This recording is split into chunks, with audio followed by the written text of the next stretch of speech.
בשמחה תמיד, ודע שהוא יקר להיות בשמחה תמיד, ודע שהוא יקר להיות בשמחה תמיד, ודע שהוא יקר להיות בשמחה תמיד.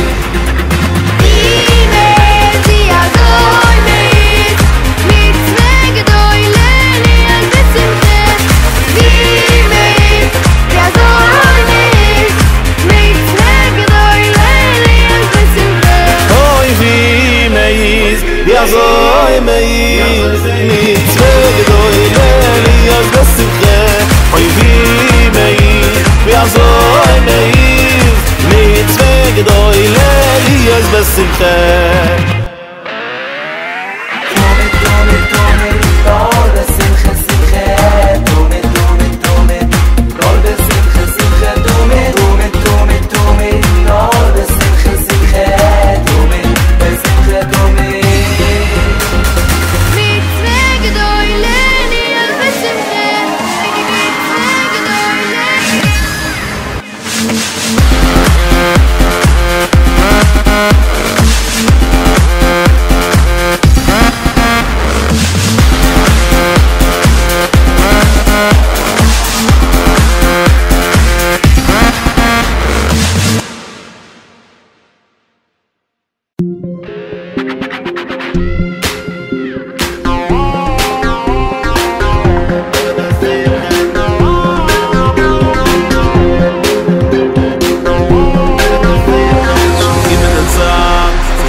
בשמחה תמיד, immer den Tag zusammen בשמחה, jeder zusammen בשמחה.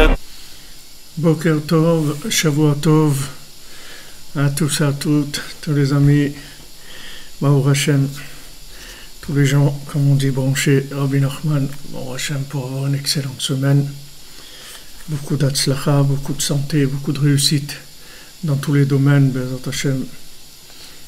Hashem, il envoie que du bien, que des bonnes choses, Bezat Hashem.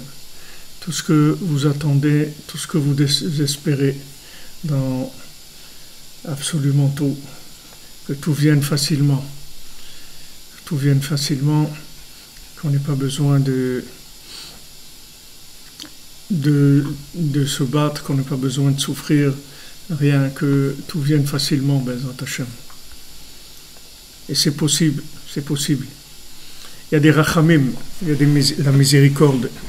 Rabbi Nachman dit, il y a des rachamim gumurim. Il y a de la miséricorde totale, là où tout est facile, tout vient en cadeau. Il faut y croire, il faut avancer et s'attacher, comme on étudie dans cet enseignement, à Echad. Toujours être avec Echad, toujours être avec Hashem. Parler avec lui, s'habituer à faire la causette avec lui, s'habituer à ce que ça soit notre confident, celui à qui on raconte tout, à qui on dit voilà tout ce qui se passe avec moi, je raconte à Hachem. Donc on est arrivé dans notre brochure sur la Torah 51, page 61, dans la première colonne en bas, c'est Hot Tetvav, c'est le passage 15, Vezeprinat shlach lecha anashim veyatu et eretz Canaan. Et ça, ce qui est écrit, envoie des gens qui vont aller explorer la terre de Canaan. Perouche, Shebaou Israël, Ifne Moshe Vamou. Alors, qu'est-ce qui s'est passé? Les Bnei Israël, ils sont venus devant Moshe et ils lui ont dit Nishlecha Anashim Lefanenu. Et on voudrait envoyer des gens qui aillent devant nous. Comme il a expliqué Rashi dans cet endroit-là, Par le fait qu'ils ont voulu envoyer des délégués, ils ont dit on va envoyer des shlichim, des délégués, pour aller voir un petit peu sur place qu'est-ce qui se passe. Avec ça, ils ont fauté sur le principe d'Eretz Israël. Ki karabgam al-yedei ashluchim, shem ha-meraglim. Parce que toute la faute, ça a été à cause de ces meraglim-là, ces gens qui ont été envoyés. Ki ha-shaliach hu prinat teva she prinat malach kanal. Parce que comme on l'avait étudié avant, le principe du shaliach, c'est-à-dire le principe du délégué, de l'envoyé, il représente le principe des lois naturelles, le principe de la logique de ce monde. C'est ça que représente le shaliach. On avait étudié ça dans des cours précédents, que maintenant, lorsque Hachem a créé le monde, en fait, ce monde-là, c'est le shaliach d'Hachem. C'est-à-dire, ce monde-là, c'est l'envoyé d'Hachem pour nous rapporter un message qui est dans notre langage, à notre niveau, de manière à ce qu'on ait le libre arbitre et qu'on puisse se rapprocher d'Hachem. Mais maintenant, le shaliach, c'est pas le délégué, c'est pas l'envoyé. Le délégué, il est là pour amener ce que l'envoyé veut nous dire, mais lui, c'est pas l'envoyé. C'est pas le délégué, l'envoyeur, c'est-à-dire celui qui délègue. Qui Eretz Israël est malam yateva legamre. Parce que Eretz Israël, c'est un endroit qui est au-dessus complètement des lois naturelles. Qui sham ashgachato itbarach tamid. Parce que sur Eretz Israël, il y a une surveillance rapprochée d'Hachem en permanence, comme il est écrit Tamid Hachem el kachaba. Les yeux d'Hachem, ils sont toujours sur Eretz Israël. Ça veut dire qu'il y a un rapprochement. C'est l'endroit, si vous voulez, sur terre qui est le moins, qui est le moins dans la logique, qui est le moins dans les forces, dans les lois naturelles. Donc c'est un endroit où on doit faire très attention parce qu'on ne peut pas se comporter selon les lois naturelles. Parce que selon les lois naturelles, ça ne marche pas en Israël. Ça ne peut pas marcher. Parce que la terre, elle n'a pas été conçue pour ça. C'est une terre où il y a une présence qui est extrêmement forte. Donc ça demande une attitude, si vous voulez, en direct et pas en différé. C'est-à-dire on peut pas vivre en différé en Israël. En Israël, on vit en direct. Vous voyez, dans tous les domaines, c'est du direct. Il n'y a pas de différé, il n'y a pas de zone tampon. C'est-à-dire les choses, elles sont en direct. Parce que, si vous voulez, la terre d'Israël, c'est l'endroit sur terre qui est le moins la terre. C'est-à-dire c'est la terre qui a été, comme c'est écrit Bereshit, pour Israël, qui s'appelle Réchit.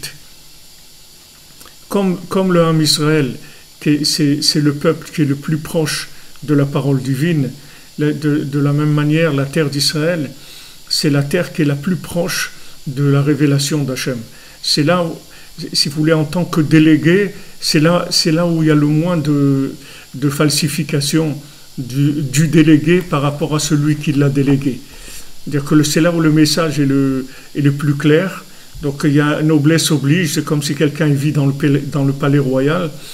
Alors il y a une présence très très forte du roi, et donc l'attitude qui est demandée, c'est que chacun il se comporte avec une conscience du roi qui est très forte, puisqu'il se trouve dans le palais, et donc il y a une attitude à avoir par rapport au roi en direct, pas en différé. En différé, chacun il peut se jouer sa vie comme il veut, il peut entrer dans sa logique, interpréter les choses comme il voudrait, etc. Mais en Israël, il y a un direct. Il y a un direct, et ça se voit dans beaucoup de domaines. Dans beaucoup de domaines, même très concrets, comme la banque, il n'y a pas de découvert bancaire, il n'y a pas de il n'y a pas de relance sur une facture d'électricité, c'est-à-dire on coupe l'électricité, il n'y a pas de relance sur une facture d'eau, on vient un beau matin, vous vous levez, il n'y a plus de compteur d'eau, le compteur il a disparu. Il n'y a pas de relance, il n'y a pas de truc, c'est très direct. C'est-à-dire, les gens aussi sont assez directs, ils n'ont pas tellement de... Ils ne mettent pas des gants, comme on dit. C'est-à-dire, c'est assez direct comme rapport. Ça, c'est l'esprit un peu d'Eretz Israël sur les choses extérieures. Mais en profondeur, ça nous renseigne sur l'esprit profond d'Eretz Israël, c'est-à-dire que l'esprit profond, c'est une responsabilité par rapport à la parole divine, parce qu'il y a une présence beaucoup plus accrue que n'importe où dans le monde. Quand ils ont voulu envoyer des délégués pour aller visiter Israël et voir un petit peu ce qui se passait, alors ça, ils ont fauté par rapport à la providence divine. Ils ont voulu se comporter selon les lois naturelles. On va envoyer des gens qui vont nous faire un bilan, un voyage d'études pour voir un petit peu comment c'est là-bas, pour voir si on peut s'installer facilement, comment ça va être, etc. Donc ils ont voulu faire une analyse logique des choses. L'irot im yochlu lichbosh al pi derech hateva, pour voir s'ils pourront conquérir la terre d'Israël selon des lois naturelles. Velo iminu she'al yedei hashgachto yitbarach shenimshechet beyoter be'eretz Israël yochlu la'alot afilu lashamayim. Et ils ont pas cru que grâce à la providence divine qui se trouve sur la terre d'Israël, ils pourraient monter même au ciel. C'est pas que rien qu'en Israël. C'est-à-dire qu'en Israël, il y a une telle présence divine que même au ciel, on peut monter. C'est pas uniquement la terre qu'on peut conquérir en tant que terre. C'est-à-dire que même au ciel, c'est possible de monter en Eretz Israël, tellement qu'il y a une présence qui est extrêmement forte, extrêmement révélée.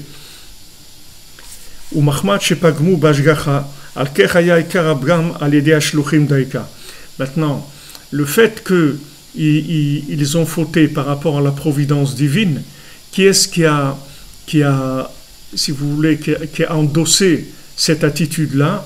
Ce sont des envoyés, c'est-à-dire ce sont ces gens qui ont été délégués. Parce que tout le principe du délégué, c'est justement la tendance aux lois naturelles.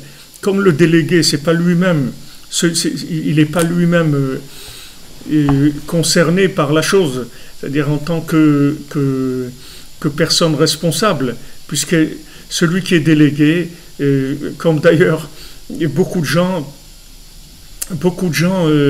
souvent le mensonge, on a vu ça beaucoup dans la Shoah, dans la responsabilité dans la Shoah. Il y a beaucoup de gens qui ont dit « Écoutez, moi, j'ai fait qu'exécuter des ordres, c'est tout. Moi en fait, j'étais un envoyé, c'est tout. Moi, j'étais un exécutant. » Et ça, c'est faux. Ça, c'est faux. C'est pas vrai. Il n'y a personne qui est un exécutant. Tout le monde est responsable de ce qu'il fait. Il n'y a personne qui est un exécutant. Maintenant, quelqu'un peut dire « j'avais pas la force, je pouvais pas, j'étais seul, moi j'essayais de me battre en cachette, de faire des choses. » Ok, mais de dire « moi, je n'ai pas de responsabilité parce que je suis un envoyé », ça c'est faux. Pas vrai. On peut pas dire une chose comme ça. Chaque individu sur Terre, il est responsable. Il est responsable de ce qu'il fait, bien sûr, à moins qu'il soit fou, mais quelqu'un qui est normal pour certaines choses, il ne peut pas venir commencer à dire « je ne suis pas responsable ».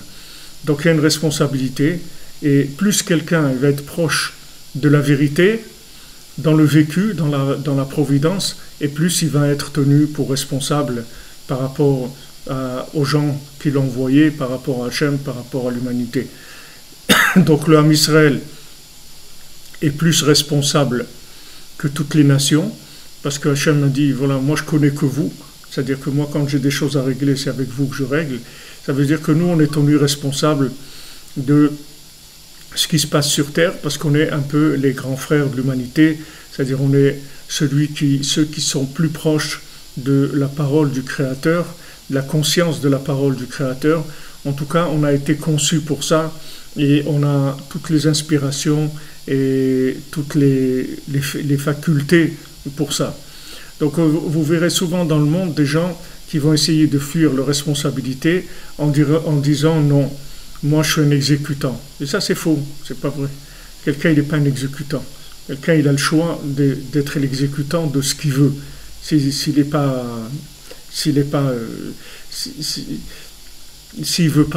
il fait pas ce travail, c'est tout. Il dit non, moi je m'excuse, moi je veux faire autre chose. Moi je fais pas ça. Moi je fais pas ça. Moi ce travail-là, je le fais pas. Je suis désolé. On raconte qu'à l'époque du temple, quand les Romains ils ont pris le temple, ils ont commencé à le détruire. Alors ils ont envoyé un juif pour voler des choses à l'intérieur du temple, et ils l'ont envoyé dans le Saint des Saints. Ils lui ont dit tu vas aller, tu vas voler cette chose-là, tu vas nous l'amener. Donc il est rentré, il a pris, il l'a ramené. Après ils lui ont dit maintenant tu vas rentrer, tu vas prendre telle chose. Il a dit non, maintenant je rentre plus. Alors ils lui ont dit ça veut dire tu rentres plus. Il a dit non, je veux plus. Moi je fais plus quelque chose comme ça. Alors ils lui ont dit mais si tu fais pas ça, on va te tuer. Il dit tant pis, tuez-moi, mais moi je rentre plus. Et ça a été comme ça, ils l'ont tué. Maintenant qu'est-ce qui s'est passé? Qu'est-ce qui s'est passé entre la première fois et la deuxième fois? C'est que la première fois il est rentré, il était un envoyé, d'accord? Il était un envoyé. Mais maintenant quand il est rentré à l'intérieur du Saint des Saints, il a une telle conscience de la présence divine que quand on lui a dit de refaire quelque chose qui n'était pas en accord avec la volonté divine, qui était opposé même à la volonté divine, il a dit il n'est pas question, moi je recommence pas ça. Maintenant c'était au prix de sa vie. Il dit mais comment mais tu vas mourir. Il dit tant pis, parce que si maintenant je transgresse ma conscience, alors la vie n'a plus aucun sens à ce niveau-là. Et bien, c'est ce qui fait la différence entre tous les individus, c'est tout. Tous les individus, quelle est la différence entre des gens qui font certaines choses, qui ne font pas certaines choses? C'est juste leur rapprochement, la distance qu'il y a entre l'envoyé et celui qui l'a envoyé, c'est tout. C'est-à-dire, quand il y a une conscience de quelque chose, alors on ne peut pas agir différemment par rapport à notre conscience. C'est-à-dire chacun, il a sa conscience et il agit par rapport à sa conscience, et c'est par rapport à ça que Hachem demande des comptes à chacun, par rapport à sa conscience, pas par rapport à autre chose. Donc on peut pas se déresponsabiliser et dire moi j'étais un envoyé. D'être un envoyé, c'est un choix, et on peut choisir de qui on est envoyé. Et on ne peut pas dire moi j'étais obligé de faire ce qu'on me disait de faire, j'étais un exécutant. Il y a pas, alors les gens ils se cachent derrière ce mensonge pour dire qu'ils ne sont pas responsables. Mais ce n'est pas vrai, parce que Hachem il connaît la responsabilité de chacun. Maintenant, plus on va se rapprocher d'Hachem, et plus on va sentir de la responsabilité. D'ailleurs, qu'est-ce que c'est un tzaddik? Pourquoi un tzaddik il prie pour le monde? Pourquoi un tzaddik il donne sa vie pour le monde? Parce que justement, il est tellement proche de l'envoyeur, il est tellement proche d'Hachem, qu'il se sent responsable de l'humanité. Et c'est vrai, il est responsable de l'humanité. C'est vrai que c'est pour ça qu'on voit que les tzadikim ils souffrent, parce qu'ils ont une responsabilité. On voit que plus quelqu'un est conscient, plus que quelqu'un est grand, plus quelqu'un savait des choses, et plus on va le tenir responsable. Donc en fait, quand on veut faire quelque chose et qu'on n'arrive pas à le faire, en fait c'est le degré de conscience qui fait agir, qui va nous donner la force d'agir. il ne faut pas chercher dans l'effort, il ne faut pas chercher dans l'effort, il faut chercher dans la conscience. Parce que plus la conscience est grande, moins il y a d'efforts à faire. L'effort, il vient sur des domaines où la conscience n'est pas très forte. Donc on a besoin de faire un effort pour essayer d'aller de l'avant. Mais si on développe la conscience, alors il n'y a pas besoin de faire des efforts. Pour ça que Rabbi Nathan il dit que, en fait, la crainte d'Hachem, elle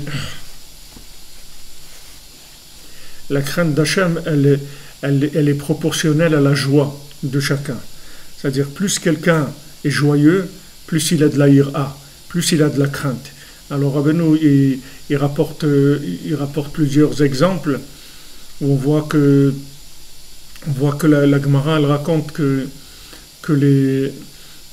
par exemple les Tanaïm, quand ils dansaient dans les mariages, quand ils étaient dans des moments de joie extrême, alors à ce moment-là, ils chantaient Vailan de Mitnan, malheur à nous qu'on va mourir. Alors, comment ça se fait que c'est dans un mariage, en pleine joie, qu'ils chantent ça? Il dit parce que quand ils arrivaient au summum de la joie, c'est là où ils avaient la plus grande conscience d'Hachem. Comme on l'a dit il y a quelques jours dans le Shiurim, il ne faut pas croire que la conscience d'Hachem, elle vient dans la tristesse, dans l'espèce de mystique bidon, où la personne, elle se met dans l'angoisse et dans des choses qui sont amères. Et c'est pas ça la conscience d'Hachem. La conscience d'Hachem, c'est la joie. C'est-à-dire la joie, c'est elle qui permet d'arriver au plus grand contact avec Hachem. Plus la joie est grande, plus le contact avec Hachem est élevé, et à ce moment-là, je vais ressentir de la crainte. La crainte, elle vient avec le contact. C'est-à-dire que si, vous pouvez voir ça aussi dans des exemples journaliers que tout le monde a vécu, les personnes que vous respectez, les personnes que vous craignez, en général, c'est des gens que vous avez connus de près et avec qui vous avez pu avoir vraiment un contact intime. Alors ça vous a donné de la crainte par rapport à la personne, parce que vous prenez conscience de la grandeur de la personne. La grandeur d'Hachem, on peut en avoir conscience par rapport à la joie, c'est-à-dire la joie, c'est l'attachement, le rapprochement d'Hachem. Donc puisque quelqu'un est joyeux, comme c'est écrit dans les psaumes, Gilou bir'ada, soyez joyeux dans la crainte en tremblant, c'est-à-dire que la crainte, elle va venir dans la joie. Et on n'a pas le droit, Rabbi Nathan dit, on n'a pas le droit de chercher de la crainte qui est au-dessus de notre niveau de joie. Parce que si on cherche de la crainte qui est au-dessus de notre niveau de joie, ça va nous faire tomber. Alors souvent les gens, ils essayent de développer leur conscience de façon intellectuelle, mais il ne faut pas développer la conscience de façon intellectuelle, il faut développer la conscience de façon vécue, c'est-à-dire avec le contact avec Hachem. Et si vous voulez du contact avec Hachem, il faut de la joie. Sinon, il n'y a pas de contact avec Hachem. Donc cette joie, c'est elle qui va engendrer la crainte.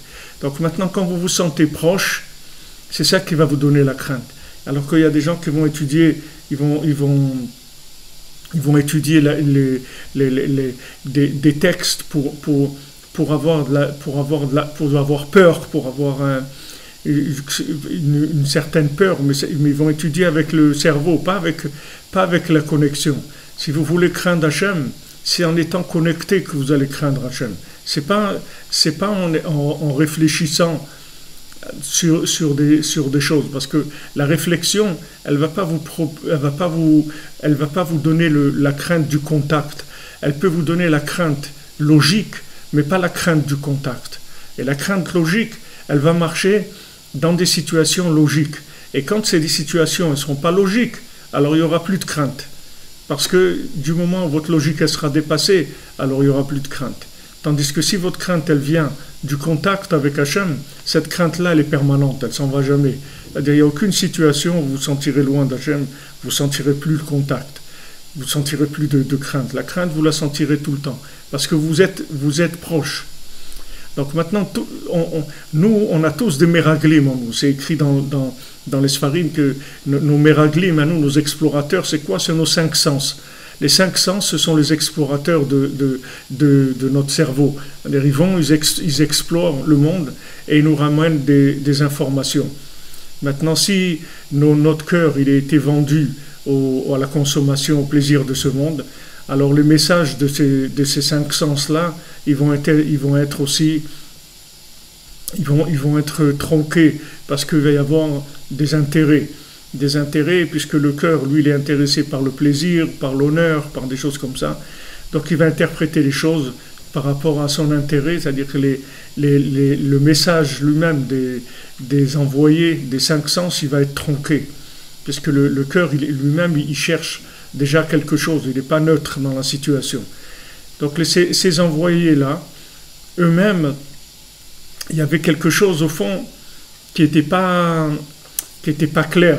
C'est pour ça qu'ils ont demandé d'aller voir ce qui se passe.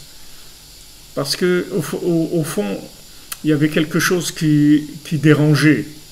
Et en fait, le Zohar, il dit qu'est-ce qui a fait que les Meraglim, qu'est-ce qui a fait que les explorateurs, ils ont raconté des choses sur Eretz Israël qui étaient pas vraies, c'est-à-dire ils ont dit des choses qui étaient complètement exagérées. C'est parce que en fait, eux, ils avaient peur qu'en rentrant en Eretz Israël, ils n'allaient plus être des patrons, ils n'allaient plus être des rabbis, parce qu'ils ont vu qu'Eretz Israël, c'était un endroit tellement puissant que comment maintenant on allait faire pour garder nos places de chef, de patron en Israël. Très difficile. Et d'ailleurs, jusqu'à aujourd'hui, c'est le problème de tout le monde. Tous les gens qui ont peur de monter en Israël, la plupart, vous y prenez 80% des cas, vous allez voir que ce sont des gens qui ont peur de perdre leur place s'ils viennent en Eretz Israël. C'est vrai que quelqu'un qui va en Israël, c'est vrai qu'il va perdre la place qu'il a en dehors d'Eretz Israël. Mais ce qui se passe, c'est qu'il va avoir une autre place qui est beaucoup plus importante et beaucoup plus vraie. C'est qu'il va avoir la vraie place à côté d'Hachem. Il va avoir sa vraie place à côté d'Hachem. C'est-à-dire, c'est sa place, c'est Hachem qui va lui donner. C'est pas la place qu'il a en dehors d'Eretz Israël. En dehors d'Eretz Israël, il peut jouer, il peut dire voilà, je suis ça, ou je suis ça, ou je suis ça. En Eretz Israël, il n'y a pas je suis ça, ou je suis ça. Tu vas être ce que tu es, c'est tout. Et c'est pour ça qu'il y a beaucoup de gens qui c'est difficile pour eux, parce que ce switch-là, il y a des gens pour qui ils ont peur de switcher, parce qu'en fait, ils switchent vers l'inconnu. Mais c'est pas vrai, c'est pas de l'inconnu. C'est pas de l'inconnu. Celui qui monte en Israël, il monte pas vers l'inconnu. Et au contraire, il monte vers plus connu que l'endroit où il est. C'est l'endroit où il vit maintenant qui est inconnu. Parce que c'est un endroit où il est inconnu, où Hachem, il se cache beaucoup plus qu'en Israël. Donc, en dehors d'Eretz Israël, on est dans une équation avec l'inconnu. Mais en Israël, il n'y a pas d'inconnu. En Israël, on est proche d'Hachem. En Israël, il suffit d'ouvrir la bouche, Petar picha ve'amal ehu, ta bouche, je la remplis. C'est-à-dire qu'on est en contact direct avec Hachem. Seulement, il faut changer les habitudes, c'est tout. Donc eux, ces Meraglim, c'était des tzadikim, tous les Meraglim. C'était pas des gens de bas niveau, c'était des tzadikim. Mais ils ont eu peur de perdre leur poste en venant en Israël.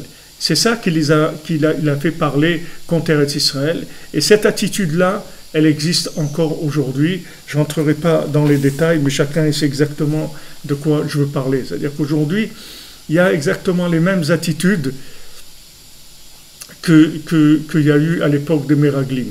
Et ce schéma-là, des Meraglim, en fait, Rabbi Nathan, il dit que c'est le schéma du monde entier, c'est-à-dire de toute la vie, elle fonctionne comme ça. C'est-à-dire, vous avez une décision à prendre, cette décision, vous avez deux possibilités. Soit maintenant, vous faites votre choix par des résultats analytiques qui sont l'envoyé, qui sont délégués, c'est-à-dire vous déléguez les sens, vous déléguez l'intelligence, vous déléguez la réflexion. Soit vous faites vos choix par la connexion à Hachem, en disant, regarde Hachem, moi maintenant je dois louer une maison, je dois prendre une nouvelle maison. Et je ne sais vraiment pas ce dont j'ai besoin. Je ne sais pas, voilà, maintenant on m'a proposé telle maison. Moi, elle a l'air bien pour moi, mais je ne sais pas. Moi, je veux que ça soit toi qui fasses le choix pour moi. Voilà, moi, je me remets entre tes mains parce que, Béhémet, je te dis la vérité, moi, je ne sais rien. Moi, je sais à court terme, je sais ce que je vois maintenant. Mais moi, je ne sais pas ce qu'il peut y avoir dans cette maison, dans ce quartier, dans les voisins. Moi, je ne sais rien. Donc, moi, je te demande de m'aider dans mon choix. Moi, je vais faire mes démarches, mais je veux que les choix ils soient sécurisés par ta présence. Je ne veux pas faire des choix de par moi-même. Voilà, c'est deux façons de vivre. Soit maintenant, vous considérez comme un envoyé, et donc vous référencez tout le temps à l'expéditeur, à l'envoyeur, celui qui vous a envoyé. C'est-à-dire que à chaque fois qu'il y a une décision à prendre, vous augmentez la connexion. C'est-à-dire vous refaites une mise à jour de la connexion en disant Hachem, regarde, maintenant je vais chercher un nouveau travail, ou j'ai cherché un conjoint, ou je vais chercher où habiter, ou une communauté, n'importe, tout ce que vous avez comme choix à faire dans votre vie. Chaque fois que vous avez un choix à faire, il ne faut pas vous tromper de rentrer dans le côté de la logique uniquement et de la réflexion. Bien sûr, il y a des choses simples, comme on dit, qui sont du DRRET, c'est-à-dire des choses qui sont des choses très simples. Là-dessus, il n'y a pas de problème. Les choix, ils sont simples. C'est une maison où il n'y a pas d'électricité, où il n'y a pas d'eau, où il n'y a pas de truc, c'est simple. Mais on parle maintenant lorsque les problèmes de DRRET, ils sont réglés. Quand les problèmes du DRRET sont réglés, alors on passe maintenant dans de véritables choix de conscience. Et là, c'est autre chose. Il y a des gens, par exemple, ils habitent en Israël, mais quand ils veulent acheter une maison, ils disent non, si on achète une maison, c'est qu'à Jérusalem, c'est tout. Si on n'achète pas de maison ailleurs. Si on achète, c'est à Jérusalem. Pourquoi cette personne est là? Maintenant, quelqu'un, si vous prenez les Avdi, les Avdalot en France, quelqu'un, il habite à Paris. S'il devait acheter une maison, on ne va pas l'acheter une maison à Avignon. S'il habite à Paris, pourquoi il va acheter à Avignon s'il habite à Paris? Il n'y a pas tellement de... Mais en Eretz Israël, on comprend, parce que en Eretz Israël, Yerushalayim, elle inclut tout Eretz Israël. C'est-à-dire qu'il y a autant de différences entre une ville d'Israël et Jérusalem qu'entre Chutz La'aretz et Eretz Israël. C'est-à-dire que si vous prenez la différence de niveau de sainteté entre une ville, entre Lyon et Tel Aviv, c'est la même chose qu'entre Tel Aviv et Jérusalem, c'est-à-dire l'écart de sainteté. Alors il y a des gens qui disent non, si je dois acheter une maison, non, c'est à Jérusalem, pas ailleurs. Je n'achèterai pas ailleurs. Mais voilà, tu ne vis pas. Pour l'instant, ok, je ne vis pas, mais c'est là où je veux acheter ma maison. Et je ne veux pas acheter ailleurs. Et ça, c'est des appels, ce sont des choix de connexion, ce ne sont pas des choix de logique.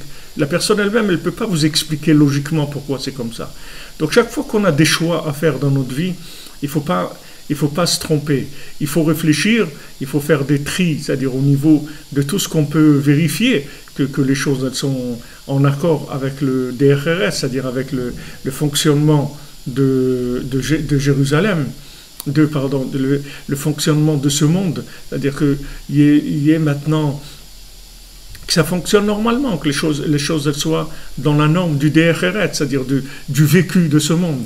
Mais il ne faut pas oublier qu'il y a une dimension dans laquelle, en fin de compte, on ne sait pas vraiment ce qu'on est venu faire ici. C'est-à-dire on n'a pas un plan clair. On a un plan général, mais un plan particulier, on n'a pas. Donc on a besoin tout le temps de renouveler la connexion, de renouveler le lien avec l'envoyeur pour rester des envoyés qui soient de confiance, qui soient des envoyés de confiance. Alors on a vu Shabbat, on a vu dans le conte de l'infirme. Je vous conseille de le lire. Vous pouvez le télécharger dans notre site breslev.fr en français. Donc vous verrez le conte de l'infirme. Et si je ne me trompe pas, c'est le 3e conte. Et dans l'infirme, pourquoi je vous dis de le lire? Parce que comme on est dedans, alors ça va venir souvent qu'on va en parler dans le cours. Alors si vous connaissez les détails, ça va vous aider beaucoup plus à comprendre des choses et vous-même découvrir des choses de par vous-même. On voit que celui qui rampait et qui mangeait de l'herbe, quand il a trouvé ce rubis qu'il a emmené à l'endroit où le ciel et la lune, où le soleil et la lune se rencontrent, alors il a entendu la lune qui parlait avec le soleil, et la lune, elle se plaignait au soleil, elle disait, tu sais, j'ai un problème, c'est que moi j'habite dans un endroit où il y a les 2000 montagnes, et dans cet endroit des 2000 montagnes, il y a beaucoup de démons, et les démons, ils n'ont pas de force dans leurs pieds, donc ils se nourrissent de mes pieds à moi, et donc j'ai pas de force dans les pieds. Maintenant, il y a une poudre dans cet endroit-là qui peut être une guérison pour mes pieds, mais il y en a très peu. Donc quand le vent vient, il enlève toute la poudre qu'il y a, donc j'ai pas de force dans mes pieds. Alors le soleil lui a dit, c'est ça ton problème, mais moi je vais te dire un endroit où là-bas tous les chemins ils partent de cet endroit, et que là-bas il y a toutes les poudres qu'il y a dans le monde, toutes les poudres qu'on met sous les pieds des gens, parce qu'en fait tous les gens, leur comportement, ils viennent de l'endroit sur lequel ils marchent, et que tous les gens, selon leur comportement, on leur met de la poudre sous leurs pieds, et c'est comme ça qu'ils sont ce qu'ils sont, par rapport à l'endroit sur lequel ils posent leurs pieds. Donc là-bas, il y a de la poudre qui soigne les pieds, donc tu vas aller là-bas et tu vas soigner tes pieds. Et il y en a beaucoup là-bas de la poudre. Alors ce qu'on voit c'est-à-dire, par rapport à ce qu'on est en train de dire, dans ce conte-là, on voit qu'en fait la lune, elle avait de la poudre,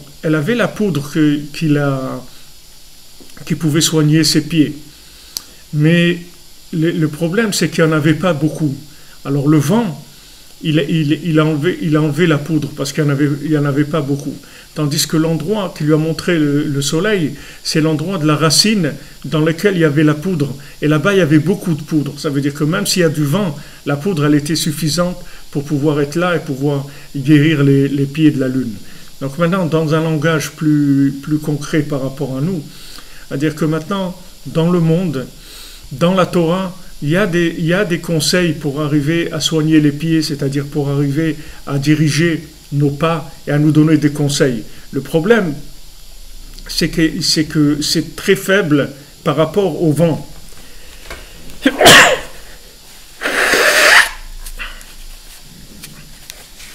Excusez-moi.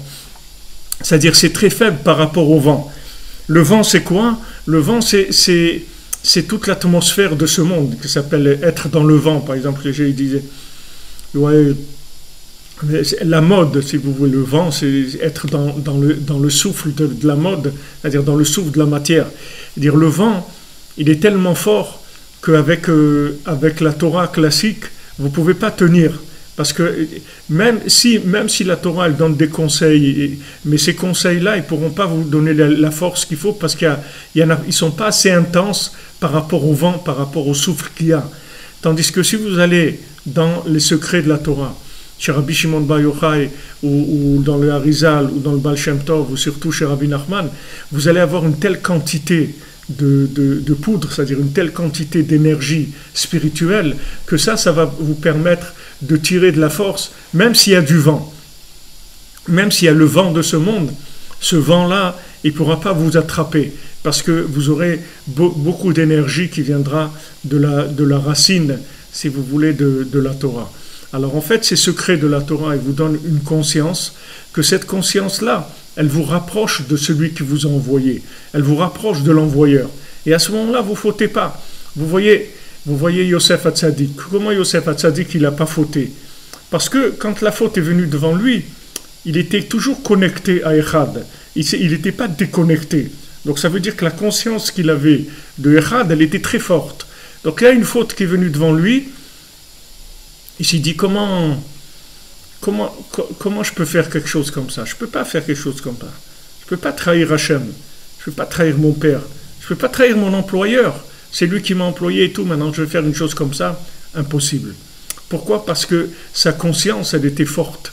Donc la conscience, elle lui a donné la force de résister.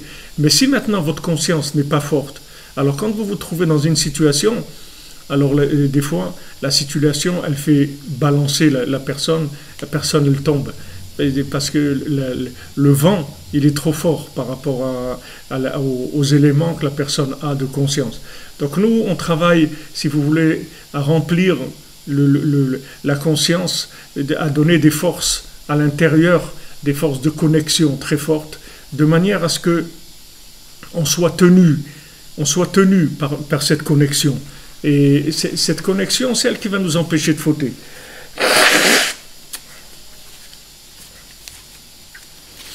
Maintenant, on a tous des faiblesses, on a tous des moments de haut et de bas, mais il faut savoir qu'il y a à chaque fois qu'on passe des épreuves, on s'enrichit en acquis de conscience, c'est-à-dire on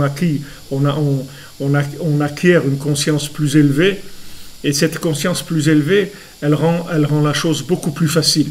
Quand vous avez conscience de quelque chose, ça devient beaucoup plus facile.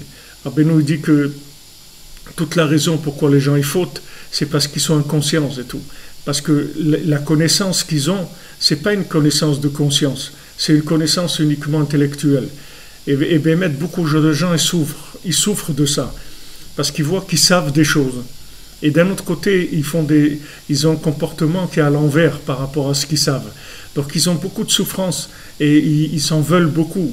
Mais il ne faut pas vous en vouloir, parce que ce que vous savez, c'est intellectuel. Parce que si ce que vous saviez, c'était quelque chose, c'était une connaissance connectée, alors vous ne pourriez pas fauter. Ce serait impossible de fauter. La raison pourquoi on faute, c'est parce que à un moment, le vent, il est plus fort que la poudre. C'est-à-dire que le vent, il est plus fort que la conscience. C'est-à-dire que le moment où comme on dit, Roarshtut, c'est-à-dire un vent de folie, quand il y a un vent de folie qui rentre dans la personne, alors à ce moment-là, la personne, elle est plus responsable, parce que c'est la folie qui est rentrée en elle. Donc ce souffle-là de folie, il vient du fait que j'ai ma conscience qui n'est pas développée. Comment je développe la conscience? Par le contact, c'est-à-dire je développe le contact. Vous voyez, si je veux être conscient de quelque chose, je développe le contact. Si je veux être vous voyez, entre deux individus, comment maintenant on va se respecter? On va se respecter parce qu'on est en contact, parce qu'on se connaît. Alors il va y avoir de la confiance qui va s'établir entre nous, parce qu'on parle, on crée un lien, et ce lien-là, il va faire qu'on va pas se trahir, on va être honnête entre nous, parce que du moment où on est en contact, et qu'on parle ensemble, ça crée une confiance. Cette confiance-là, elle va entretenir des rapports honnêtes, des rapports sincères. Avec Hachem, c'est la même chose. Si vous vous habituez à parler avec lui tous les jours, vous allez commencer à établir des rapports honnêtes et sincères avec lui. Ça va prendre du temps. Ne croyez pas que ça va venir en une semaine ni en un mois. Ça va prendre du temps, mais en tout cas, ce qui est sûr, c'est que vous allez gagner à la fin. C'est-à-dire à la fin, le contact avec le souffle divin, il va dominer le souffle de la matière. C'est-à-dire le souffle divin qui est le rapport avec Hachem, le rapport avec la parole, on dit Nafshi Yatsa Bedabero, c'est-à-dire mon âme, elle sort quand je parle avec Hachem, c'est-à-dire en parlant avec Hachem, j'ai une expression, il y a l'expression de mon âme, c'est-à-dire il y a un souffle divin qui se manifeste en moi quand je parle avec Hachem. Donc ce souffle divin, il a la force d'entretenir la conscience. Et à ce moment-là, après, ça devient très facile de ne pas fauter. Parce que même s'il y a un vent qui vient de ce monde-là, il va pas tellement bouger parce que je suis connecté à une autre dimension. Donc ça ne va pas m'intéresser. C'est-à-dire, bien que le vent il vienne souffler, je ne vais pas tellement faire attention à ça. Pourquoi? Parce que je suis connecté à un autre niveau. Donc ce principe-là de la conscience, c'est-à-dire le lien entre le chaliar et le méchaléar, c'est-à-dire celui qui a été envoyé et son envoyeur, c'est quelque chose qui s'entretient et qui se développe.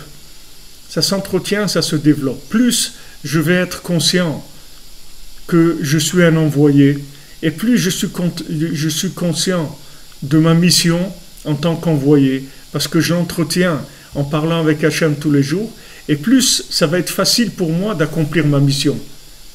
Ça va être facile pour moi d'accomplir ma mission.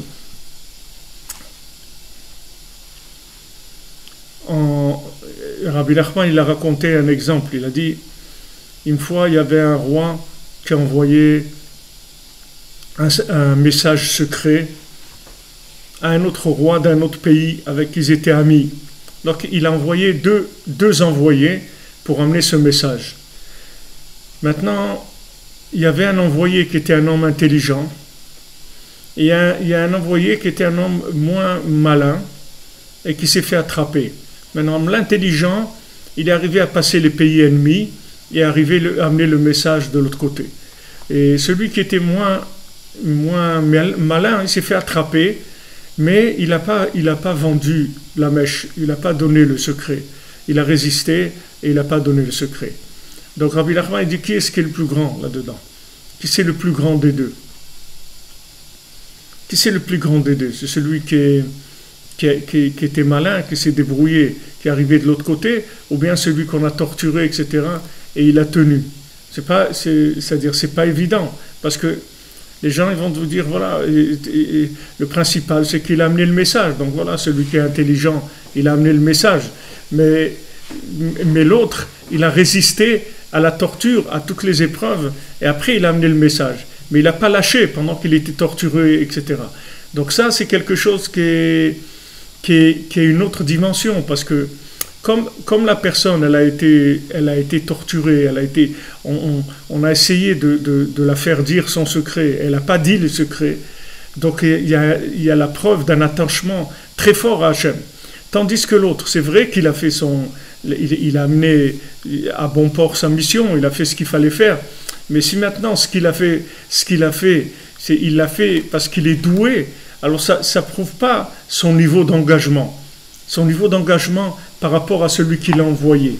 Bien que maintenant il est arrivé à faire sa mission, mais il n'y a rien qui prouve combien il est engagé par rapport à celui qui l'a envoyé. Donc maintenant, quand on va avoir des épreuves, en fait, on va être testé sur notre niveau de lien avec Hachem. C'est là on va voir combien on est lié. Alors des fois, on a un niveau de conscience jusqu'à un certain degré, après dépasser ce degré-là. Alors non, c'est fini, la conscience, elle n'arrive plus à nous tenir. Voilà, il n'a pas lâché. La personne, elle n'a pas lâché. Maintenant, comment on arrive à la conscience? Je vous ai dit comment on arrive à la conscience. On arrive en entretenant le contact. C'est-à-dire, plus on parle avec Hachem régulièrement, plus la conscience, elle se développe. La conscience, elle se développe que par la parole. C'est-à-dire, en discutant, c'est là où on prend conscience des choses. Sinon, vous pouvez savoir des choses, mais vous n'en êtes pas conscient. C'est-à-dire, au moment où vous devez agir, c'est pas l'intellect qui se met en marche. Quand vous devez agir, c'est le vécu, c'est le cœur qui se met en marche. C'est pas l'intellect. Quand vous avez une épreuve, c'est pas l'intellect qui va vous aider. Quand vous avez une épreuve, c'est votre niveau d'engagement qui va vous aider. Et le niveau d'engagement, c'est pas au moment où vous avez l'épreuve qui va se développer.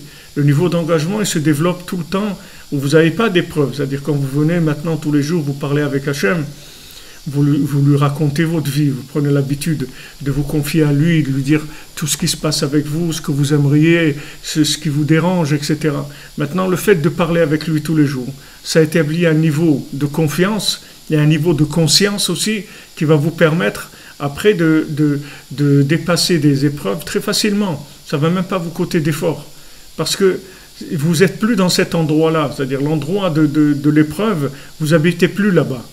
Alors eux, les Meraglim, à un niveau très élevé, parce que c'était des tzadikim, eux, ils ont vu qu'en fait, en Israël, ils n'allaient plus rien maîtriser. Rien du tout. C'est-à-dire qu'il fallait qu'ils se lâchent complètement. Et ça, ils n'arrivaient pas. Se lâcher complètement, ils ne pouvaient pas. Ils disaient quoi, on va plus, ça ils ne pouvaient pas. C'est pour ça qu'ils ont parlé contre Eretz Israël, ils ont fait la destruction qu'ils ont faite. Parce qu'ils sentaient qu'il n'y avait plus de maîtrise de rien. Donc ils avaient très peur. Ils avaient très très peur. Comment je vais rien maîtriser, mais c'est difficile. Mais tu vas rien maîtriser de par toi-même. Mais Hachem, il va maîtriser beaucoup plus que toi, tu vas maîtriser. Tu ne comprends pas qu'en te mettant entre les mains d'Hachem, tu es beaucoup plus sûr de réussir que quand tu es livré à toi-même. C'est complètement autre chose. Donc il dit, c'est pour ça que tout le problème, il a été fait par les envoyés, justement. Shem Ameraglim, qui est Shaliach ou Prinat Matat, parce que le Shaliach, l'envoyé, c'est un ange. C'est un ange, c'est le prince Matat. Je vous dis, le prince Matat, c'est le prince de la Torah. C'est lui qui dirige le monde dans les 6 jours de la semaine.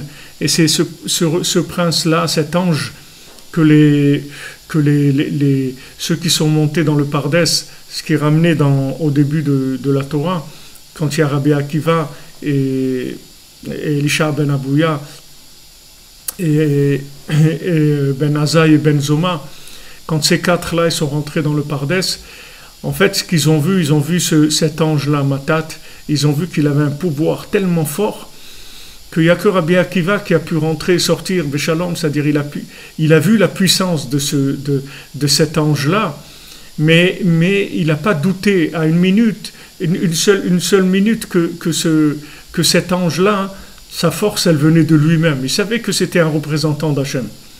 Il ne s'est pas fait avoir par la logique. Quand quelqu'un qui voit ce monde-là, il voit des choses logiques, et il ne perd pas le nord. Il dit non, je sais que logiquement, ça donne tel résultat. Mais je sais que ça, c'est Hachem qui fait ça. Ce n'est pas la chose elle-même. Et si Hachem il veut changer les éléments de cette logique, ça va changer tout de suite. Ça n'a rien à voir avec... Ce n'est pas la chose qui a un pouvoir. Donc cette façon de voir les choses à un niveau très élevé, ça s'est fait avec ces 4 qui sont rentrés dans le Pardès et qui ont vu cet ange-là. C'est un ange extrêmement puissant et extrêmement beau à voir aussi, et très impressionnant, très très impressionnant. Et il y a 3 qui se sont fait attraper, c'est que Rabbi Akiva qui est rentré Béchalom, et il est sorti Béchalom. Et lui, il a vu ça, et il a dit cette splendeur-là, cette force-là, cette puissance-là, elle vient d'Hachem. C'est pas de lui qu'elle vient. Prinat Ateva Kanal. Donc maintenant, cet ange-là, c'est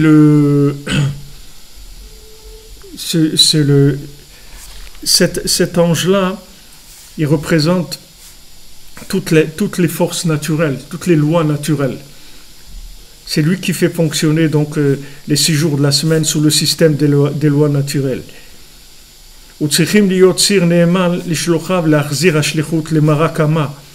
Et donc il faut être un envoyé qui soit honnête avec l'envoyeur, c'est-à-dire qu'il ramène les choses vers celui qui l'a envoyé, que Chas v'Shalom, il n'y ait pas de changement, il n'y ait pas de trahison.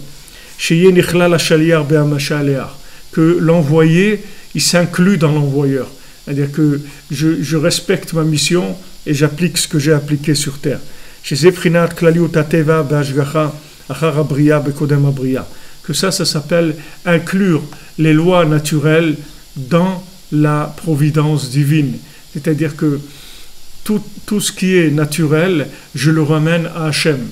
Maintenant, en Israël, c'est difficile, mais d'un côté, c'est très facile, parce que les lois naturelles sont extrêmement affaiblies. C'est-à-dire qu'il n'y a pas beaucoup de lois naturelles, il n'y a pas beaucoup de fonctionnement naturel. Donc ça facilite beaucoup la connexion avec Hachem, mais le switch sur cette façon de vivre, c'est difficile. Il y a des gens pour qui même c'est extrêmement difficile et ils souffrent beaucoup de ça, parce qu'ils continuent à essayer de fonctionner logiquement dans un pays où il n'y a pas de logique, où il n'y a aucune logique. Donc ça c'est difficile, mais d'un autre côté, celui qui s'est habitué au système comme il fonctionne en Israël, il est beaucoup plus libéré parce que il vit entre les mains d'Hachem. C'est pas du tout comme quelqu'un qui prend les responsabilités de sa vie. Il sait très bien qu'il n'y a pas de logique et que tout ce qui se passe avec lui, c'est que la volonté d'Hachem. Alors les Meraglim, les explorateurs, eux, ils ont abîmé cet envoyé-là. C'est-à-dire la raison pour laquelle ils ont été envoyés. Ils ont fauté dans leur mission. Ve'otziu dibat haaretz ra'a ve'amru sheker al Eretz Israël. Ils ont sorti, ils ont parlé du mal et ils ont dit du mensonge sur Eretz Israël. Ve'sheker u'ikar b'gam hashgacha. Maintenant, le mensonge, c'est ça le principal de la faute par rapport à la providence divine.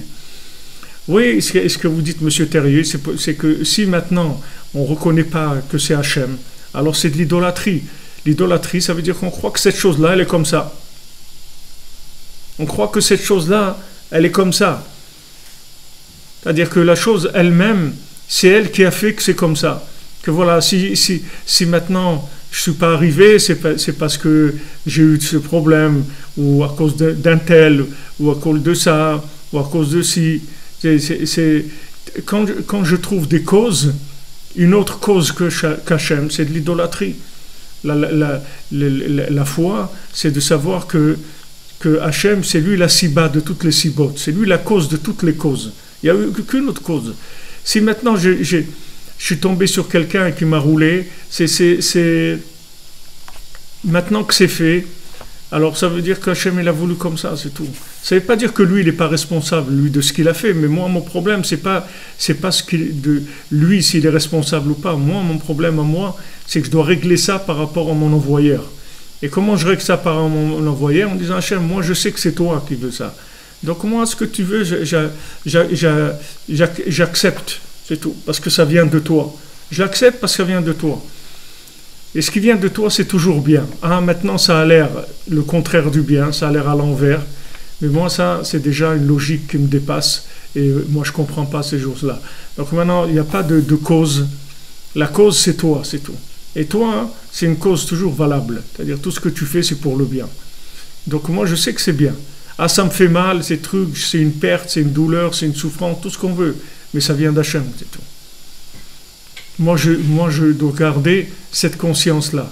Et à ce moment-là, je renvoie, si vous voulez, la situation qui est une situation d'envoyé, je la renvoie à l'envoyeur. Je la ramène à l'envoyeur en disant, voilà, cette situation-là, c'est toi, en fait. Ce n'est pas une situation isolée. Il n'y a pas d'envoyé qui est responsable. C'est-à-dire que la situation elle-même, ce n'est pas elle qui a la responsabilité de ce qu'elle est. C'est-à-dire que la situation, elle est voulue par Hachem. Donc si moi je rétablis le contact, c'est ça qui a réparé la situation en fait. La réparation de la situation, c'est pas que ça marche comme je veux. Le écart, c'est que je sais que c'est Hachem qui veut ça. C'est ça qui est le plus important. C'est pas que j'arrive à me débrouiller, que je suis malin, et je me débrouille, je fais plein de choses, etc. et que j'ai réussi. Le principal, c'est que Hachem réussisse. C'est ça qui est le plus important. C'est-à-dire que je sache que ça, c'est Hachem qui l'a voulu. Donc ça, c'est mon travail, de renvoyer tout le temps la situation à l'envoyeur, tout le temps. C'est ça, c'est ça ma responsabilité. Quand Hachem l'a dit, voilà, c'est une terre où il coule le lait et le miel, ça c'est la promesse d'Hachem. Donc ça veut dire, c'est sûr que c'est comme ça. Ah, maintenant, moi, je vais en Israël, et ça, c'est pas le lait et le miel, il y a des difficultés, etc. Ça, c'est le côté de mes sens, comme ils vivent la chose. Mais la promesse d'Hachem, elle, c'est sûr qu'elle est vraie. Il n'y a aucun doute sur ça.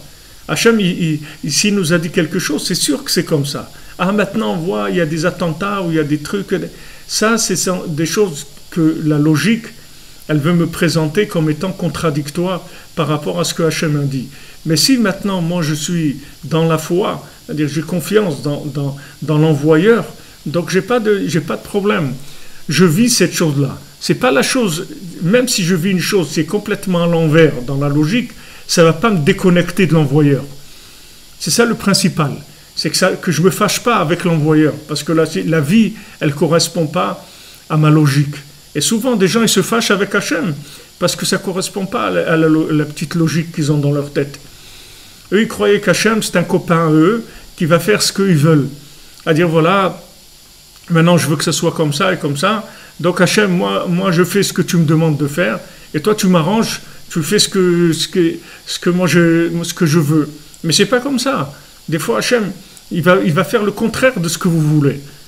Parce que Hachem, il voit des choses que vous ne voyez pas. Hachem, il a un plan pour vous et pour le monde que vous ne voyez pas. Nous, on ne le voit pas, ce plan-là. Donc maintenant, il y a des fois où ça marche comme on veut. Et il y a des fois où ça ne marche pas comme on veut. Mais ce qui est sûr, c'est que ça marche toujours comme Hachem il veut. Ça, c'est sûr. Ça, c'est certain. Et ça, il faut que ça soit fixe dans mon cœur. Ça, je ne peux pas enlever cette chose-là de mon cœur. Et de dire, voilà, alors si maintenant ça marche, je suis copain avec Hachem, et ça ne marche pas, alors je ne suis pas copain avec lui. Parce que ça ne marche pas comme je veux. Donc, donc ça y est, la personne, elle se fâche, ça ne marche pas comme elle veut. Maintenant, si vous savez que tout ce qui se passe avec vous, c'est uniquement comme Hachem il veut, et ça, il n'y a aucun doute là-dessus, alors ça y est, vous êtes tranquille. Ah, maintenant, ça a l'air opposé, ça a l'air comme ça a l'air difficile et tout. Ça, c'est... Est-ce qu'on est à la hauteur de cette émouna? C'est sûr qu'on est à la hauteur de ces deux. Et de la hauteur de quoi vous voulez qu'on soit, alors? La hauteur de comment vous voulez vivre.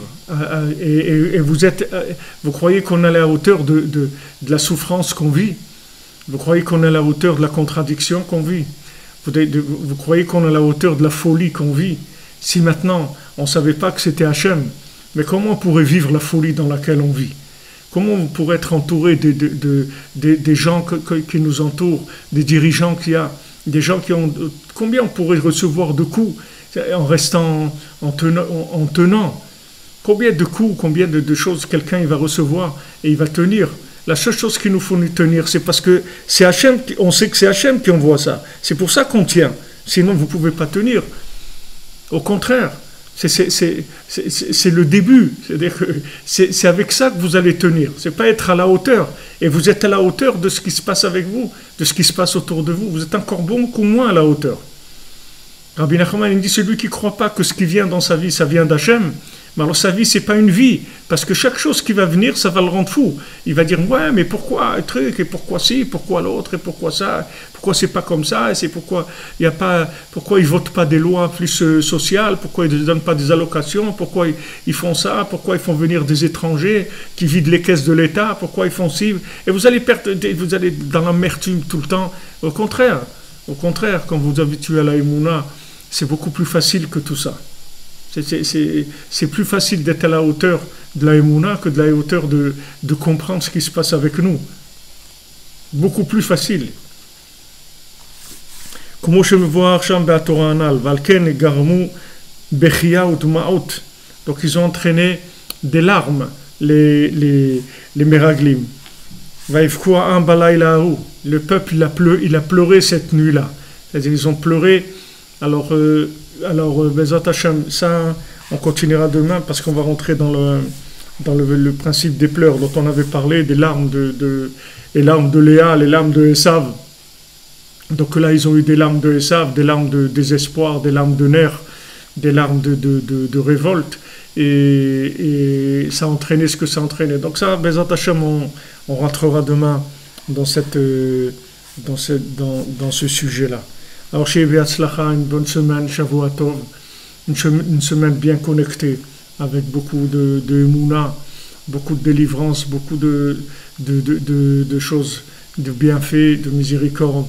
Et merci d'être avec nous, de nous soutenir, de nous aider, de partager. Quand Rabbi Nachman, petit à petit, ces paroles, elles vont dans le monde, et pour Hachem, elles soulagent le monde, et elles amènent du réconfort dans la vie de chacun, en sachant qu'en fait, c'est Hachem qui décide et que si on parle avec lui, alors on adoucit complètement toutes les situations, Bezat Hachem. Shavua Tov, que des bonnes choses. Et voilà, on se retrouve, Bezat Hachem, demain à l'antenne pour continuer nos échanges. Merci de vos paroles, de vos commentaires, de votre soutien. Qu'Hachem vous bénisse par le sroud de Rabbi Nachman, par le sroud de tous les tzadikim.